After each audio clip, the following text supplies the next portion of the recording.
July arrives softly, wrapped in dawnlight and warm air. The world feels gentle here, as though waking slowly.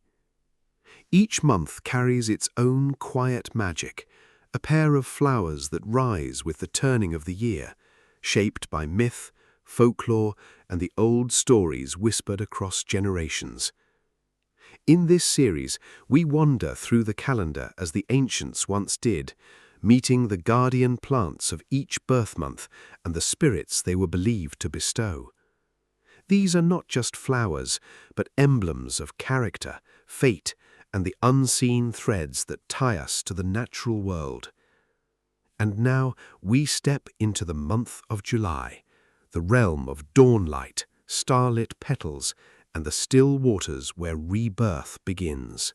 Old folklore tells that the Larkspur began as sparks of starlight. During a midsummer storm, the heavens split open, scattering tiny celestial embers across the earth. Where those embers touched the soil, Larkspur rose, slender, luminous, and fiercely protective. Across the Alps, shepherds tugged larkspur into the wool of their flocks, trusting its star-born petals to confuse wandering spirits. In the Carpathians, midsummer maidens braided larkspur into wreaths to guard their dreams from restless ancestors. Medieval herbals named it Consolida Regalis, the royal comforter, believed to steady the heart of any quaint who carried it into battle. Greek superstition linked larkspur to the constellation Lyra, inviting harmony and protection to any home where it grew. Those born under the larkspur carry a shard of that starlight, a quiet radiance, a protective nature, a spirit that stands tall even in thin soil. But July has another guardian, one far older, the water lily floating between worlds. In Egyptian myth, the blue lotus rose from the primordial waters at the dawn of creation. Its petals opened with the sunrise, and from its heart emerged Ra, reborn each morning in a bloom of gold. In Hindu tradition, the lily is the seat of awakening, a symbol of the soul rising unstained from the depths. Celtic lore claimed lilies marked the thin places where the otherworld brushed against the mortal realm. Victorian storytellers whispered that lilies blooming at midnight revealed truths hidden from daylight. In Himalayan folklore, the lily was a lantern for river spirits, guiding them through cold mountain waters. To be born under the water lily is to carry the energy of rebirth, a soul that rises again and again, a mind that sees beneath the surface, a heart that glows in the unseen places. Together, these flowers shape the July-born spirit, dawnlight above, deep water below. Larkspur grants protection, intuition, and the quiet courage of the night sky. Water lily grants rebirth, clarity, and the ability to navigate emotional depths without drowning. Baltic tradition called midsummer children threshold keepers, those who sensed change before it arrived. Breton tales described July-born souls as guides, able to walk between gentleness and strength with ease. People born in July are said to be guardians of thresholds, able to sense when something is shifting, able to guide others through change, able to hold both softness and strength at once. There is an old tale told in fragments across Europe. It speaks of a child born at dawn on the third day of July.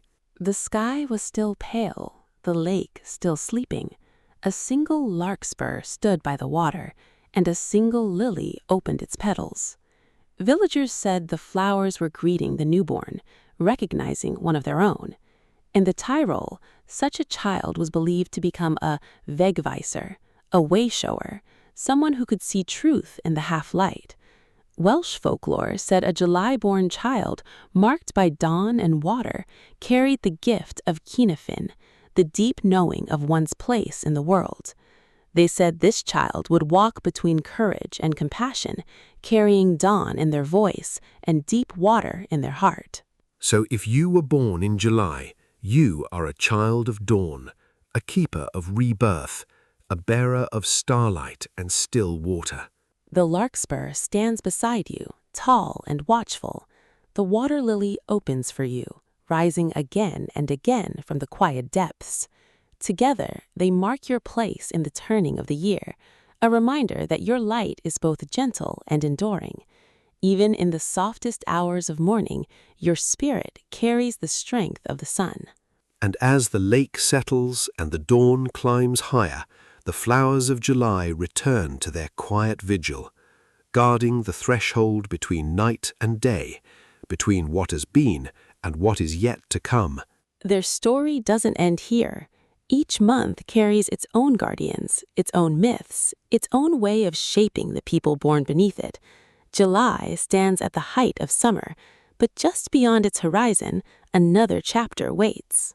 In August, the world shifts, the light deepens, the air thickens, and two new flowers rise to take their place in the turning of the year, each carrying their own legends, their own gifts, their own quiet power.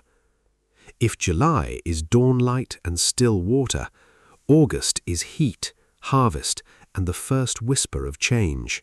So, if you've enjoyed walking through the myths of July, stay with us as we step into the next part of the journey. The Myth and Root series continues, exploring the folklore, the symbolism, and the ancient stories woven into every birth month. Follow along, share the tale, and join us for August's guardians of fire and fruit.